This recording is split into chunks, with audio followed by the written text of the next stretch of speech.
Ladies and gentlemen, boys and girls, welcome back to Sports Talk with Austin, your daily dose of sports and entertainment. In today's video, me and Jackson Johnson recap and give our reactions to part one of this special three-part edition of NY6/BowlMania recap. Give you our takes on all the games throughout the bowl season and NY6s, and this is our special part one edition of this. Jackson, tee us up, good buddy. Where are we starting? Let's get into Well, this. we're gonna start off with December 16th, where we go over Ohio and Georgia Southern in the Myrtle Beach Bowl.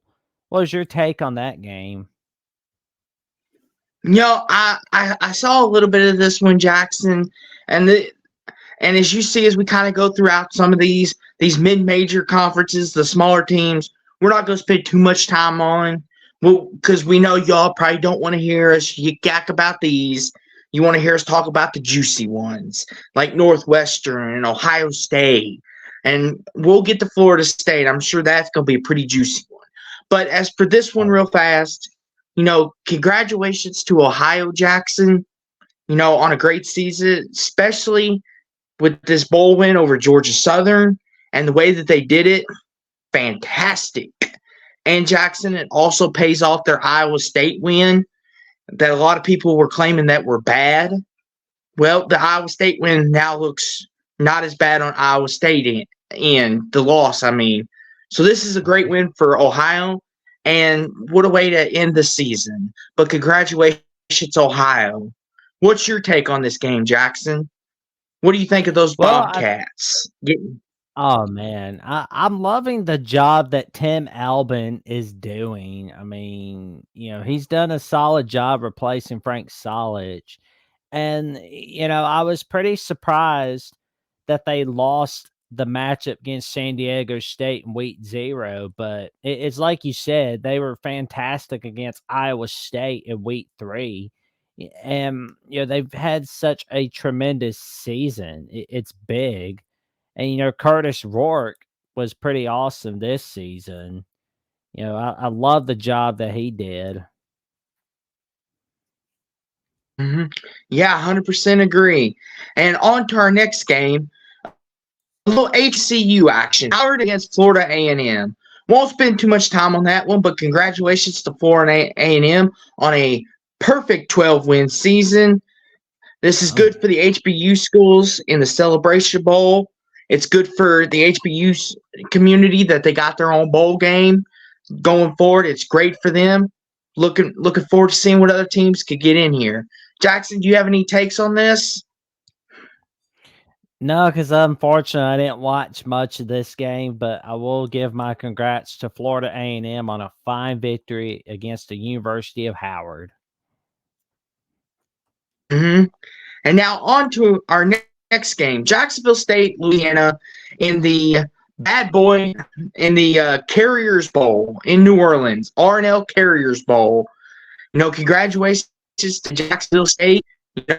What a victory this was for them, especially after many thought that they got denied of their bowl by the NCAA. Congratulations on a heck of a win, and it just pays off that they're ready to go bowling. Jackson, do you have any takes on this game?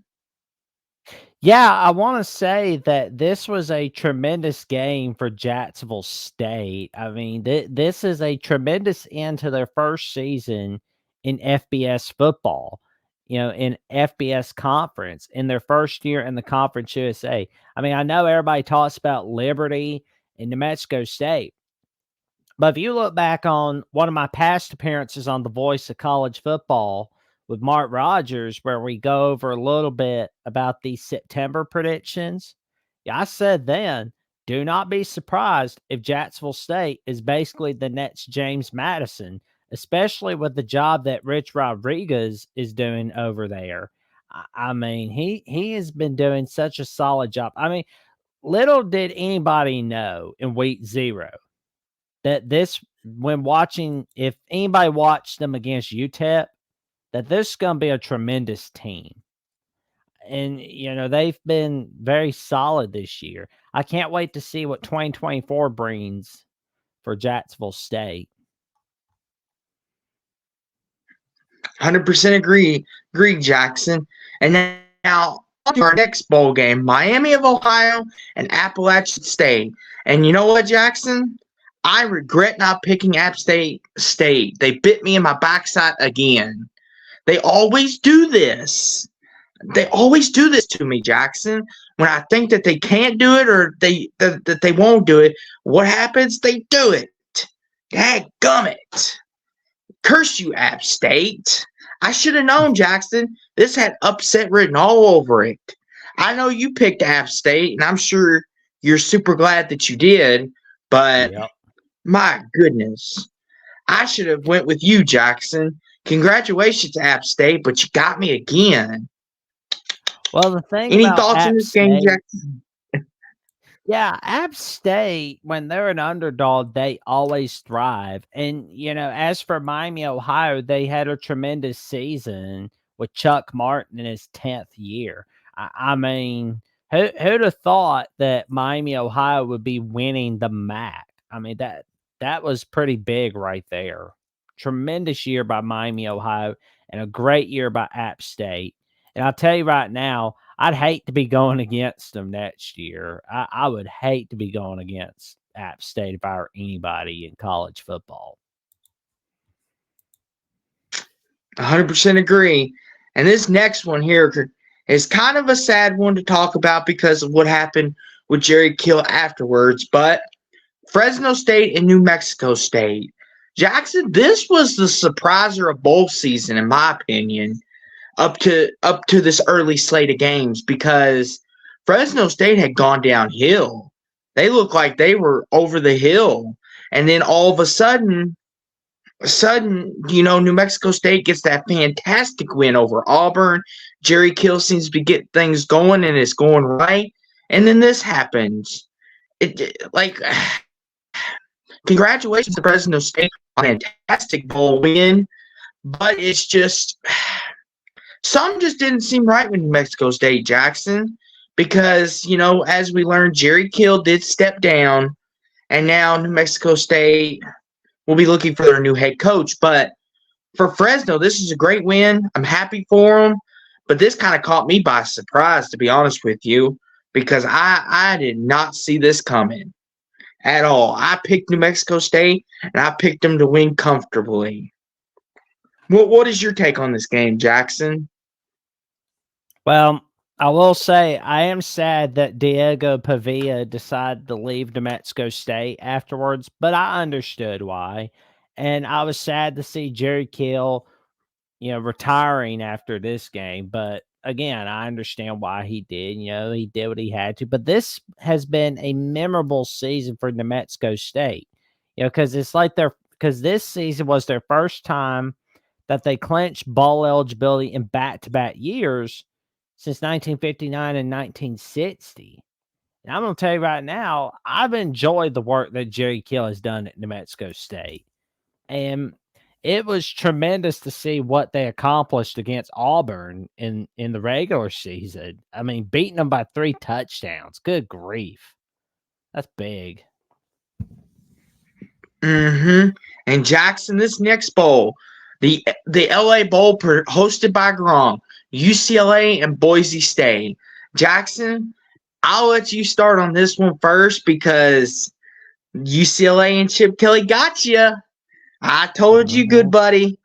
You don't ever doubt Chip Kelly when you think he's going to lose his job. He always does this. Go ahead, though, Jackson. I'm sure you'll explain more.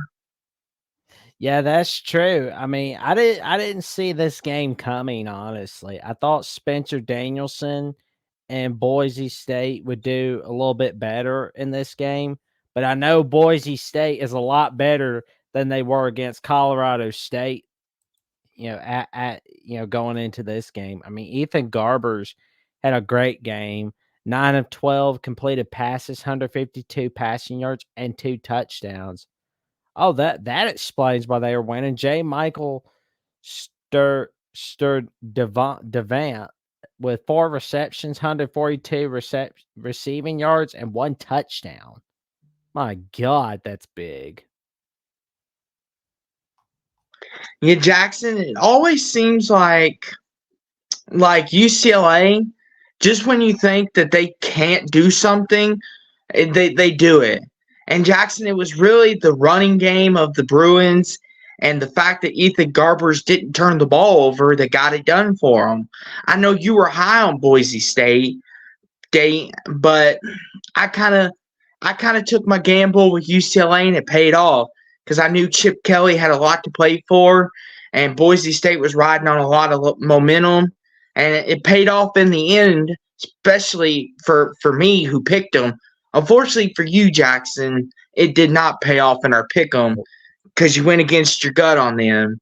But it happens. We win some, we lose some. Well, But and this the is a fact is and the fact what really helped UCLA was that 21-point spree in the 3rd quarter, and then another touchdown, 28 unanswered points in the 2nd half. I gotta tell you were right. Probably should have gone with UCLA. Yeah. It's just one of those things, Jackson. I had a gut feeling that maybe Boise State was getting too big for their britches, so to speak. That if people were hyping them up, and it was just and maybe they need to slow down just a little bit. Not yet, not yet. But I will say this next game here, Texas Tech versus Cal. Cal made a bowl game, and boy, oh boy, we know a certain somebody was probably super happy about this because Cal had a lot of hype. But but but what happened when Cal got into a bowl?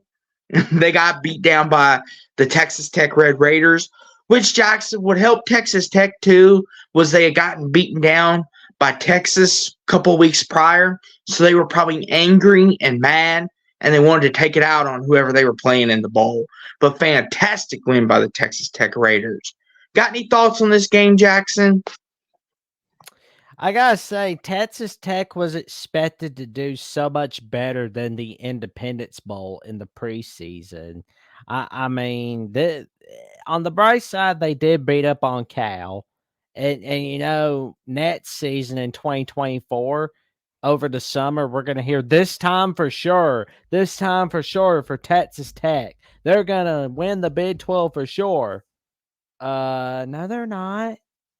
Just because Texas and Oklahoma aren't in doesn't mean it's going to get easier for the Red Raiders.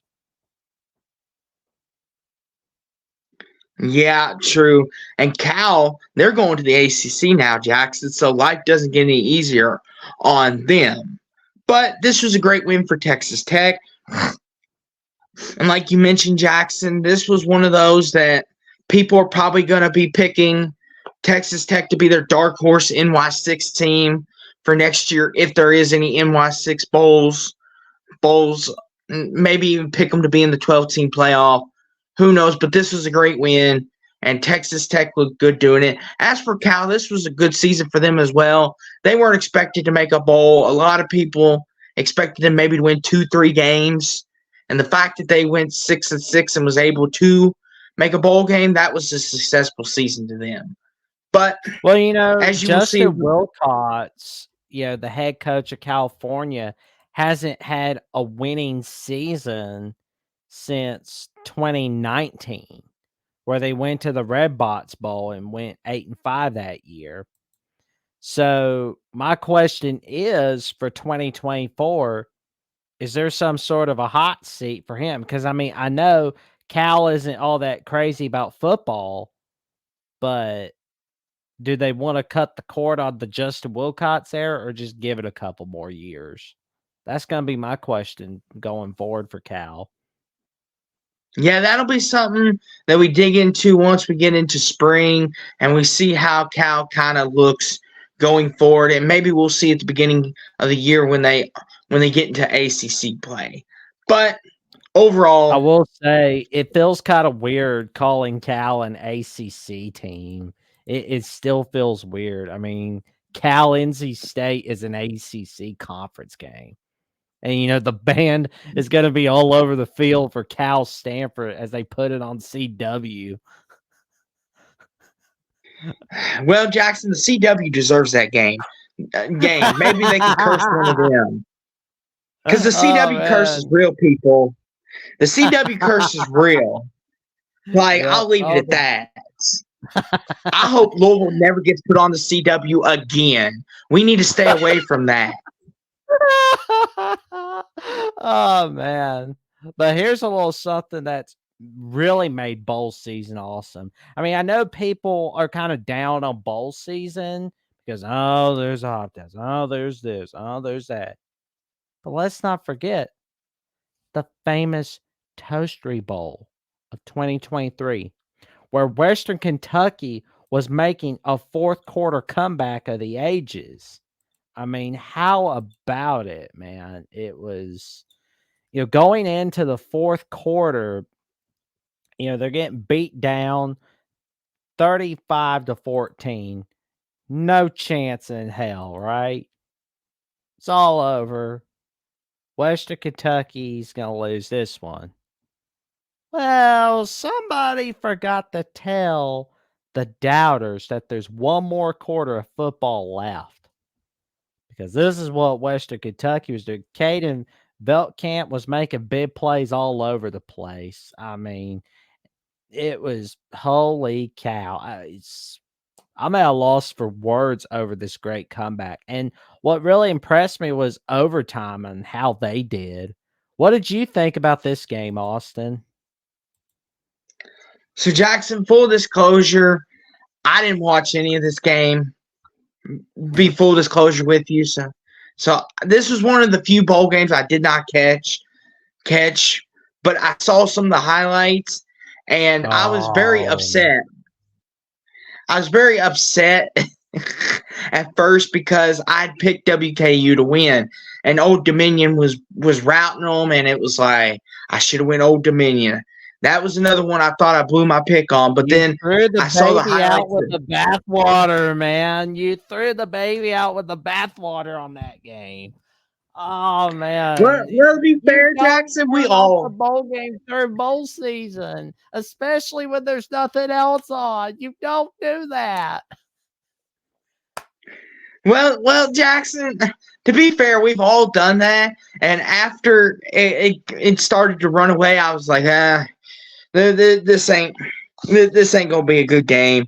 And I was like, looking at other things and watching some college basketball, seeing what on a little Monday night, and checking out watching the Monday night pregame, and it was just like, holy moly! And then I saw the comeback, and I was like, what did I miss? Old Dominion was winning kind of You missed convincingly the here. comeback. I did, Jackson. I missed the comeback. I was happy they came back because it saved my pick'em that we were doing in our group. But man, oh man, what a comeback! And it's just one of the things that Oh man. Old Dominion's gonna be kicking themselves. Like, how did we let this go? Man, oh man. But congratulations to WKU though. Yeah, I baby. turned it off after they went down big time. So I can't speak to the rest of the game. Oh man, this is a clip reaction for the ages right here. Well, Jackson, it's just bowl season does that to you. I'm sure we've all had the moments where the game gets out of hand and we just turn it off or go watch another game that's on. Well, unfortunately, missed a great comeback, but there is Shoot, some games that I did watch you that can't were you can't turn off games that look like they're over. If it's like 2 minutes left, okay, but like 1 quarter left, don't be doing that. Oh man, it's like I tell you what, there is one classic game you would have loved. I don't know if you watched it in your lifetime, but it was the 2014 Bahamas Bowl. That 35-point comeback that Central Michigan was trying to make. They almost made it, but missed a 2-point conversion on the final play. But holy cow. now, Jackson. I will have to admit though, I'll be honest with you because I know a lot of people are going to be thinking that if it starts to look like a blowout, I just turn the games off. Not all the time, but this I was like, this was one like obviously I saw the Patriots come back over the Falcons. I saw that. That was one of the biggest comebacks in history. I didn't turn the TV off for that one. It's just when you got these smaller bowls and you got these teams that aren't as loaded with talent, you kind of once they get up big, it's kind of like okay, time to go watch something else now. And I paid for it big time. Next time I know my lesson. Never count a team out. I'll be telling Especially you, man. I'll be telling you, you know, where you're like, I'm gonna turn off this game. It's like, dude, there's 1 quarter left. When it's 2 minutes left, okay. well, Jackson, it can't be no worse than somebody telling us that the Vikings Colts game was over, which that's another story for another day. Oh man, that was hilarious. Like, you know, when we told our special friend, well, I was telling our special friend, like, hey, anybody catching that Vikings Colts game? And he goes, why would anybody want to watch that game? Because I don't know. The Vikings are making one of the biggest comebacks in NFL history. Might want to check it out alongside with the bowl games. That Mm-hmm. was a big L right there on special friend right there. But as for UTSA, they gave a smacking to the Marshall Thundering Herd. What was going on with Marshall? It's like the CW curse got to them. After they played NC State, they blew up. In Jackson, and you want to know what's even worse about this? Frank Harris opted out like an hour before the game even kicked off. He didn't play in this game. Like a lot of people may not know that by looking at the score, but he didn't play. He opted out an hour before, and that would have I would have picked Marshall if I would have known he opted out. But as you could see, we made the right decision on that, Jackson, because UTSA, looked pretty daggum good, even without Frank Harris. Maybe there is hope for this team and Jeff Traylor after he's gone, after Frank Harris leaves. And it also helps Jackson. They scored 21 points in the second quarter, too. That never hurts either. But congratulations to UTSA. I don't know what happened to Marshall Jackson. They were doing so well. A lot of people thought they could be the sneaky surprise non-Power 5, maybe non-Power 5 sneaky, big time bowl player. Maybe they could sneak into one of the bigger bowl tie-ins. But Marshall fell apart after they played NC State on the CW. Yeah. I mean, the CW curse doesn't just revolve around the ACC teams. It revolves around the non-ACC teams. Oh, no, they didn't put the 2023 schedule in, did they? Good grief. Oh, well. That's just how things go. But, I mean, Well, holy cow. yeah, it's just one of them things. The CW curse got a lot of teams this year, Jackson. But on to a game where, Jackson, no matter who you would have picked South Florida and Syracuse. I did not see this score. Oh, go ahead. I figured South Florida would beat Syracuse. I just didn't think it'd be this bad. Jackson, you got the Jekyll and Hyde of the ACC against South Florida, who coincidentally took Bama to the limit. Now, that was when Bama was having their troubles, and they might have been, not the weather might have had a factor in it too. So, but overall, Jackson, I did not have this marked up. Like, if someone would have told me South Florida is going to blow out Syracuse, I would have said, you're nuts. There's no way that's happening. Like, this game's going to be a field goal win either way. Maybe a touchdown. But no, South Florida, they throttled them, Jackson. I don't think there's anything else to say other than Syracuse is just happy their season's over now. Mr. Dino Babers, I know he loved his orange, but he did not leave the Orangemen in a good way. Yeah. I mean, On the bright side, maybe Fran Brown can do better than what Dino Babers did at Syracuse. But I mean, I know Fran Brown's not gonna have them get beat down 45-0 by South Florida. I mean, oh my god. Oh, that's bad. Well, Jack. And for more great content here at Sports Talk with Austin, please make sure you like, subscribe, comment, hit the notification bell so you never miss another video on anything college football, college basketball, and the NBA. Hey, here at Sports Talk with Austin, it's Cardinals for life, baby. I'm out. Stay in.